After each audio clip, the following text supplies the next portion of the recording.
Voyager 2 is dying, but it may be sending back its most important discovery right now. It has no camera taking pictures, no engine pushing it home, no repair crew, and no second chance. More than 12 billion miles from Earth, it is flying through interstellar space with technology built in the 1970s. Yet this aging spacecraft is still telling us things that no modern telescope can. It crossed the edge of the sun's protective bubble, measured the space beyond it, and revealed unexpected discoveries about magnetic fields, plasma, radiation, and even decades-old data from Uranus that scientists had misunderstood. Now its instruments are being shut down one by one, leaving one enormous question: what will Voyager 2 reveal before it falls silent forever? The stakes could not be higher because Voyager 2 is truly irreplaceable.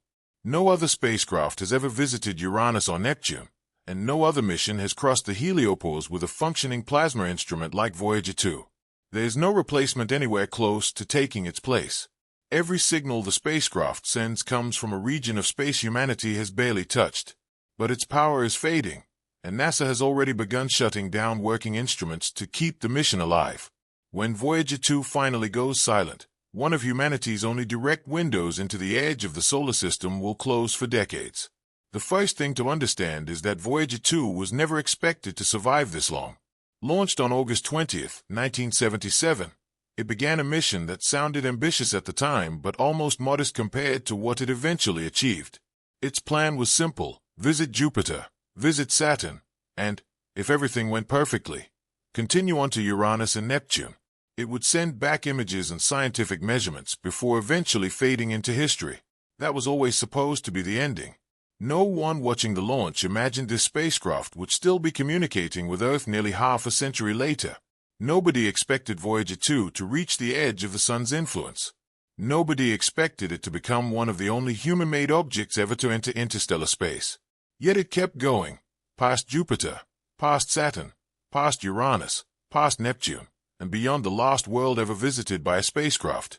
It traveled farther and farther until the planets were no longer destinations ahead of it but memories left behind. Today, Voyager 2 is no longer capturing breathtaking images.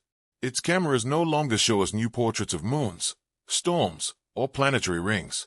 There are no fresh close-ups of Neptune's deep blue atmosphere or Uranus's icy world.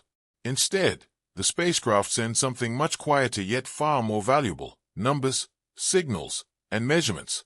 Tiny fragments of data travel more than 12 billion miles through darkness before reaching Earth. That is what makes Voyager 2 so extraordinary today. It is no longer showing us planets. It is revealing the very edge of the solar system itself.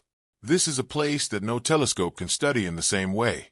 A place no astronaut has ever visited, where the sun's influence slowly loses its grip on space. Right now, as Voyager 2 moves deeper into the darkness, it is doing something almost impossible. It is giving humanity direct information from one of the least explored regions of the universe. But there's a problem. Voyager 2 is dying. Its end will not come in a dramatic explosion or brilliant flash of light. Instead, it is fading slowly, watt by watt and instrument by instrument. The spacecraft is powered by radioisotope generators that convert heat from decaying plutonium into electricity. This remarkable power source carried Voyager 2 through the giant planets and all the way into interstellar space. But plutonium naturally decays, its heat gradually decreases, and the available electricity drops every year. As a result, NASA faces heartbreaking decisions about which instruments to turn off. Every remaining instrument is priceless. One measures energetic particles, another studies magnetic fields, and another listens to plasma waves. Each one provides a unique way of sensing the universe. Every time NASA shuts down one of those instruments, Voyager 2 loses part of itself. It loses part of its hearing, part of its memory, and part of its ability to tell us what exists beyond the sun. That is why this mission matters more than ever. Voyager 2 is not simply old. It has become irreplaceable at exactly the moment its life is coming to an end. No other spacecraft has flown past Uranus. No other spacecraft has flown past Neptune. No other mission crossed the heliopause carrying a working plasma instrument like Voyager 2. And no successor is waiting to continue its work. If Voyager 2 finally falls silent, that silence will not last for days or even years. It could last decades, perhaps even longer. That is the central tension of the mission. The farther Voyager 2 travels, the more scientifically valuable it becomes. Yet with every mile it covers, it grows weaker. Every year it makes its discoveries more important, while making the spacecraft less capable of delivering them.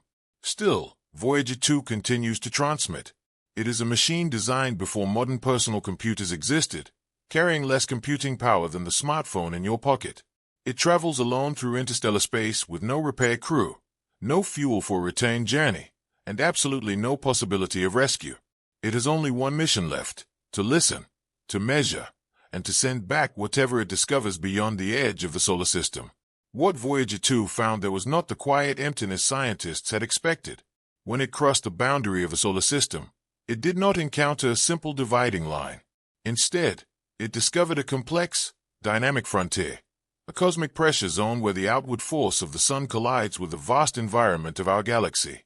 The measurements gathered during that crossing may ultimately become Voyager 2's greatest scientific discovery, offering humanity its first direct glimpse into the living boundary between our solar system and interstellar space.